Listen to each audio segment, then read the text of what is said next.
We will extensively learn about the indirect function available in Microsoft Excel with 5 different examples. So let's start. So Excel indirect function is basically returns a valid cell reference from a given text string. And indirect is useful when you want to assemble a text value that can be used as a valid reference. So I will give you some different examples in this particular video so that you can understand how indirect function can be useful for you as well. So let's get started with the very basic and fundamental. So I will be using indirect function with two different kind of approaches. The first one is, so let's start equals to indirect, and there are two function arguments in this function. Okay, so the first function argument is reference underscore text. So this is a reference supplied as a text, and another argument is a1, which is in square brackets. It's an optional, and this is used for a boolean to indicate a1 or r1c1 style reference. So the default is true, which is the a1 style. Okay, now let's start equals to indirect, and I will refer cell address here, which is b5, and I will close the bracket and press enter key. So instead of giving me a B5 cell address outcome, it's just giving me the C5 output, which is Rahim. Why it's so? Because basically the first this examples is basically refers to the cell B5, right? Here, let me show you indirect B5, which contains the text C5. So thus it is generating the formula on the back end, which is equals to C5, and the C5 contains Rahim. So this is an indirect way of calling a cell address with another cell address and get the desired output. The another way is that if I use indirect bracket open, and in the inverted quotes, if I write C5, which is supplying as a text string value, so it directly gives me which is available in C5, that is Rahim. So there are two different approaches, right? So if I summarize these two approaches, that what is useful and how it's be beneficial. So using the double quotes, which in the second examples tells Excel that there is a text inside the double quotes is your text string basically. Okay, and whereas linking to a cell in the first example tells Excel that the contents of a cell is your text string. Okay, so there are two approaches. Indirect, you can call a cell, and in that particular cell another cell which gives you the return output, or you can use it as a text string by inverted commas. So this was the fundamental use of indirect, calling a value from a certain cell. But let's define the indirect in different 5 kind of examples where you can thought that how it can be useful for you as well. So the first example is we can make a range fix when we can use a sum function, okay, with an indirect. Normally what happens is, let me show you. For example, this random numbers are starting from B4 till B12. If I copy this range and I will paste here, and if I just use, for example, let me just delete this first. If I use here sum function to get the total of all these numbers, so it returns 538. And for example, in future, if within these range, if I insert one additional row, now for the current scenario, the sum function picks the first cell of a number which starts from E4 and it ends till E12. So we have a range from E4 to E12, right? But for example, if I insert one and another cell or a row and I put a number here, so now you can see the number has been updated in the sum function, whereas because the range has been increased by one cell address, so now it's E4 to E13. So if we want to sum a range, but we want to make it as a fixed range, so in the sum function we can add indirect function to make that certain range kind of an absolute. Okay, so how are we going to do that? Let me show it to you here. I have already mentioned the solution here, so let me apply quickly sum, then we will add indirect. Okay, and then we will make sure that we put the inverted commas and we will select the range which is from B4 till B12, okay, and inverted comma close, bracket close. So it gives me 538. Okay, this is the formula which we have used. Now for example, if I insert a new row, okay, for example, if I insert a new row and I add a number here, now if I go back to my formula, it's still from B4 to B12. Okay, so now it still, the range is basically fixed. Okay, so this is how you can just compare simple sum with an indirect function to make a sum with a fixed ranges. Okay, let's go to the next example. You can also create a dependent drop down list based on indirect function. So how are we going to do that? For example, if we have two lists, the list of fruits names and the vegetable names. Okay, and what we're going to do is first we will define in the A5 cell a drop down menu where we have two names, either fruit or vegetable, and whatever the category we will select, either a fruit or a vegetable, the list will get updated automatically. So that kind of a dependent drop down list we want to create. So that you can do with an indirect approach as well. So how are we going to do that? The first step would be, you have to select these two columns, go to the formulas tab and click on create from selection. Now why we are doing that this step? Because first we will be defining the name ranges of these two columns with a name of with the name of the header. So the first column name would be the fruits and the second column name of the vegetables, and that called the name range, and that name range will be defined as an indirect function to get the dependent drop down list. So the first step was to go to formula, select the data, go to formulas tab and create from selection, and just check mark on top row. Now if you go to name manager, you will find two name ranges, fruits and vegetables, right? Next part is that now in the category we have to create a drop down list. So for that we will go to data tab and I will click on data validation. So here first we will select list, and then we will define the source, which is just select the two headers, which is fruits and vegetable. Okay, so now here is a drop down menu. I can select fruits in the category or the vegetables. Now I want to have a list based on this particular category.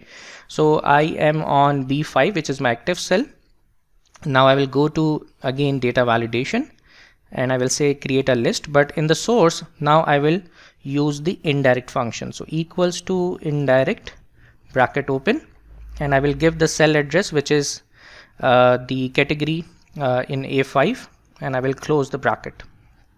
So now you can see that when I open the list here, it only showing me the list of vegetables. I can select any kind of name within the vegetables category. And now if I change the category from vegetables to fruits, and if I open the list, now I can see the fruits list available here. So this is dependent drop down list which you can create with the help of an indirect functions, right? Now the third example, referencing the other worksheets and getting the data with the help of indirect function. So first let me create a month drop down menu here. So we have 3 months sheets available. The name are Jan 2022, Feb 2022 and March 2022. So we will have a drop down menu in cell B4. For doing that, we will go to data tab, data validation. We will select list and we have the names available here. So we will select from E5 to E7 and I will press OK. So now I can just click on any month like January, February or March, right? So it will give me that particular name in this cell, and based on this selection, what I need to fetch is there are 4 different kind of numbers which are in separate sheets. So we have a separate sheet for the month of it in percentage, net profit and net profit in percentage. So let me start here, equals to sum bracket open indirect. Okay, and then as you know that when you call a 3D reference, so it contains the name of a sheet, but it has a structure that it first contains an apostrophe mark, then name of the sheet, right, and then the cell address. So first we need to define the apostrophe in inverted commas, then %, and then The name of the sheet, which is already we created, we will pick it from the cell B4, because we know that March 2022 has a sheet name is here. And we will again join that with a structure of sheet references. So again we will put inverted commas and apostrophe, exclamation mark, and we will say here B3, because the every sheet which is Jan, Feb and March, you can see here at the bottom, the profit number are in different sheets but are on the different same cell address, which is the B3. Okay. We have got the profit number, gross profit percentage, net profit and net profit percentage. And here what we need to change is, so the B3 contains the number of profit which is presented in every different sheet, Jan, Feb and March. Okay, so there is another example. We can use indirect function with a name ranges. So there are 4 regions are there: north, south, east and west, and we have 12 months. For example, these are sales. So what first step we're going to do is, we will select these 4 columns and we will define a name ranges for each of the column. So I have selected the data and I will go to the formulas. I will click on create from selection and just check mark on top row and press OK. So now as you can see here, all the total numbers are coming because I am using the name ranges in each of the column with the help of some function. Okay, and the next step is that I have already created a drop down list for choosing a region here. Now the last part is that whatever the region I will select from this drop down value, the sum will come, the sum of that particular column will come here. Okay, so how are we going to do that? It's easy. Sum indirect, and the address will be A6 and bracket close. So if I change the region, that I can get easily the total of that region as well. So with indirect you can also use it as in a name range and you can get the desired outcome as well. Okay, so this was the 4th example. The last example for an indirect function is that we can create a dynamic chart as well. Okay, so for doing that we need to follow some steps.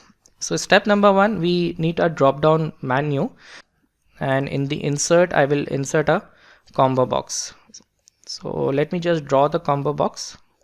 Right now I need to link this combo box with Excel sheet and also to fill that, so that the drop down menu have some list of items also. So for doing that, right click, go to format cells, format control, right click, format control. Okay, so in the control tab there are 2 fields, input range and cell link.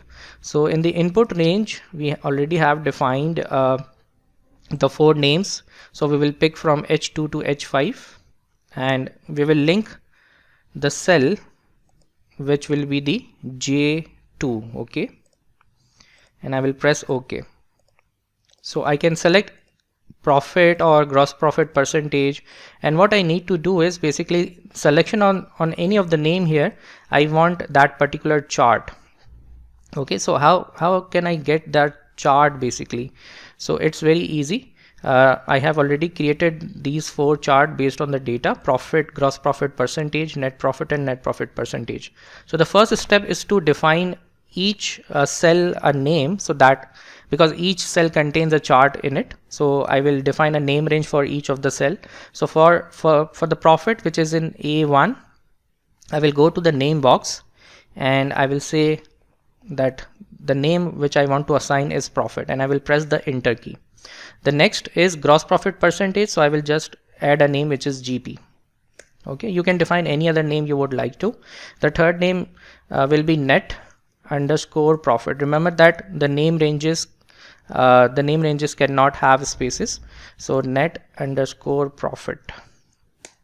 And the fourth one is going to the name box and net underscore profit underscore percent. Okay, so we have defined 4 name ranges as well.